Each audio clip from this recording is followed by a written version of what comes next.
수출자와 수입자가 거래를 하게 됐는데, 수출자 입장에서는 물품을 보냈는데 나중에 대금 결제를 받는 거에 대해서 조금 불안함이 있어가지고, 이거에 대해서는 별도로 수입자 측으로 보증을 좀 해달라, 보증을 가지고 와달라라고 얘기했다고 가정을 해볼게요.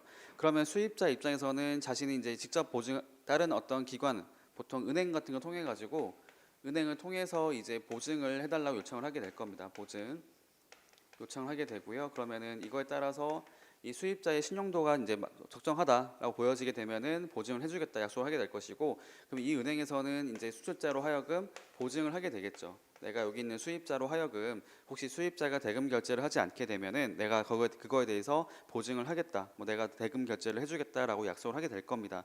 그러니까 이런 것들을 저희가 일반적으로 말하는 일반 보증이라고 보시면 되죠. 일반 보증. 일반 보증의 형태를 가지고 있는데, 보증을 하게 됐을 경우에 나중에 여기 보시면 수입자가 이행을 나중에 안 하게 된 겁니다. 실제로 안 하게 돼가지고 대금 결제를 안 했기 때문에 수출자 입장에서는 여기 보증을 하고 있었던 은행 쪽으로 가서 돈을 달라고 요청을 하겠죠. 채무가 이제 이행되지 않았으니 내가 가지고 온 채권에 대해서 대금 결제를 해달라라고 얘기를 하게 될 텐데요. 그때 이제 보증을 하는 입장에 봤을 때는 저희가 사실 돈을 주는 입장을 생각해 보시면 되게 뭔가 아쉽잖아요. 돈을 바로바로 주기 아쉽기 때문에 이거에 대해서 확인을 하게 될 거예요. 첫 번째가 뭐냐면은 실제로 이제 이 수입자 측에다가 한번 요청을 해보셨냐고 물어보는 거죠. 수출자가 수입자 측에다가 혹시 여기서 대금 결제를 할 수도 있으니까 이쪽에 가서 먼저 확인을 해보고 오셨는지 물어보는 거죠. 은행 쪽에서는 바로 그냥 이런 사실, 그러니까 채무가 이행되지 않았던 사실만 가지고 바로 대금 결제해 주는 것이 아니라 그거에 관련된 조사를 하게 될 거예요. 첫 번째가 이제 여기는 수입자 측에서 과연 못 받는 게 맞는지, 정말 대금 결제가 불가능한 상황이 된 건지, 연락이 안 되는지 이런 거 물어보겠죠. 그걸 확인해 볼 것이고, 그러니까 수입자 측에 대해서 대금 결제를 요청했는지 이거를 먼저 확인해 볼 것이고요. 두 번째가 뭐냐면은 이렇다고 하더라도 지금 채무가 불이행됐던 사실 자체가 계약 위반이 맞는지 이 내용까지도 확인해 볼 수가 있다는 거죠. 이거 사실은 위반이 된 거, 그러니까 이게 지금 채무가 이행되지 않은 건 맞는 것 같은데 이게 사실상 계약상의 면책 사유가 되는 거 아닌가요?로 물어볼 수 있다는 거죠.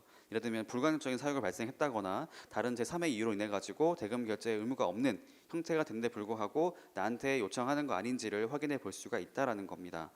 그래서 그렇게 생각해 보시면은 이게 이제 계약의 내용도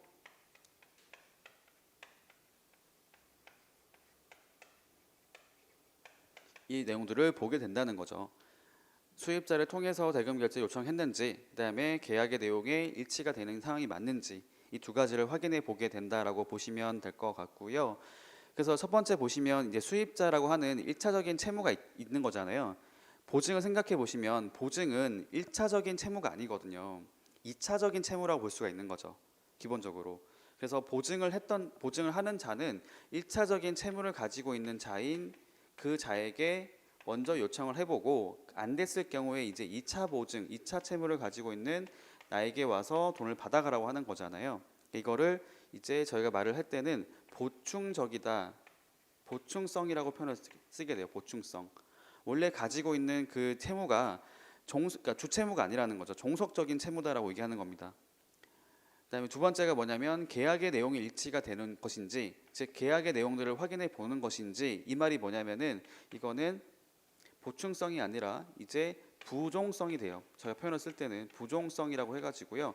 계약의 내용에 이제 확인을 거쳐서 그 내용에 따라서 이제 보증의 어떤 대금 결제라든지 이런 것들이 이루어지는 형태를 갖고 있습니다. 그래서 저희가 보증을 얘기할 때는 보충성이라고 하는 거하고 부종성이라는 성격을 가지고 있다라고 얘기를 하게 되거든요. 그걸 가지고 생각해 봤을 때 수출자 입장에서는 아무래도 대금 결제를 받는 게 어렵게 된 거잖아요. 대금 결제 받으러 갔더니 지금 채무가 이행되지 않았던 사실만 가지고는 대금 결제가 안 되는, 시간이 더 끌게 되는 상황이 발생될 수가 있어요. 그러니까 짜증 나는 거죠. 이거에 대해서는. 그래서 이거에 대해서 그냥 이런 거 말고 채무가 이행되지 않았던 사실만 있으면은 바로 대금 결제를 해줄 수 있는 게 없을까 봤더니 이걸 관련해서 한 단계 더 이제 발전한 게 뭐냐면 독립보증이라고 볼 수가 있는 거죠. 독립보증. 독립보증이라 하는 게 뭐냐면은 앞에 나왔었던 이런 것들 다 무시하고 그냥 앞에 수입자를 통한 대금 결제 확인 또는 뭐 계약의 내용이 이제 일치가 되는 사항인지 여부를 불문하고 그냥 채무가 이행되지 않았던 사실만 있으면은 그거에 대해서 대금 결제를 약속하는 보증을 이제 하겠다라는 걸 말을 하는 거죠. 독립적으로 내가 보증을 해주겠다. 즉 2차 채무가 아니고 1차적인 채무자로서의 내가 역할을 하겠다라는 겁니다. 그렇게 하다 보니까 아무래도 일반 보증보다는 독립 보증을 더 원하게 되겠죠. 보증을 요구하는 자, 채권자 입장에서는. 그리고 독립보증과 관련해서 이거에 관련해 가지고 사실상 이게 다 되면 좋은데 미국 같은 경우에는 미국의 국내법에 따라서 여기 있는 보증 자체가 좀 제한되는 게 있다 보니까 이걸 변형을 시켜서 만든 게 뭐냐면은 보증 신용장이에요. 그냥 은행에서 신용장을 만들어 주는 거죠. 독립적으로. 똑같이 독립보증과 마찬가지로 내가 신용장을 개설을 하는데 신용장이라고 하는 것 자체가 일치하는 서류의 제시가 있으면 무조건적으로 대금 결제를 해주겠다라는 약속이잖아요. 은행에서 나이가 약속을 하겠다. 나이 나중에 그 채무 불이행됐다는 사실을 나타낼 수 있는 증명서 하나만 있으면 그다음에 대금 결제 청구하려면 환원이 있어야 되잖아요. 이 두 가지가 있으면 내가 대금 결제를 무조건적으로 해주겠다라고 하는 약속을 하게 되는 거예요. 그래서 이거를 독립보증 말고 보증 신용장 이렇게 표현을 보시면 되는 거죠. 두 가지가 사실상 같은 성격을 가지고 있다고 보시면 됩니다. 독립보증하고 보증신용장은 같은 성격을 가지고 있는데요. 다만 이제 조금 더 들여다보면은 아무래도 이제 성격 자체는 동일하긴 하지만 적용될 수 있는 그 내용은 조금 다를 수는 있겠죠. 규칙들. 저희가 이제 독립보증이라고 하는 것은 저희 청구보증에 관한 그러니까 보증신용장 통행규칙 말고 청구보증에 관한 통행규칙이라고 해가지고 URDG 758이라고 하는 게 있어요. 그게 적용되는 것이고 보증신용장 같은 경우는 UCP 600 적용되는 것도 있고 그다음에 ISP 98이라고 해서 보증신용장 통행규칙이 따로 있거든요. 그러니까 독립보증에 관련된 거 하나 있고요. 그다음에 보증신용장에 관련된 게 따로 있습니다. 그 정도 차이밖에 없는 것이지 뭐 내용상의 차이가 있거나 그러진 않다는 겁니다. 한번 볼게요. 참고로 보증신용장은 저희 50점짜리 문제로 출제 가능합니다. 좀 잘 생각하시면 좋겠어요. 출제 가능성이 높기 때문에 이거 같은 경우 50점짜리 문제 나오게 되거나 아니면 10점짜리 문제로 충분히 가능하게 되어 있어서요. 내용들을 잘 볼 필요가 있습니다. 아까 성격 보시면은 아까 은행 보증장이라고 하는 것이 바로 보증서를 얘기하는 거잖아요.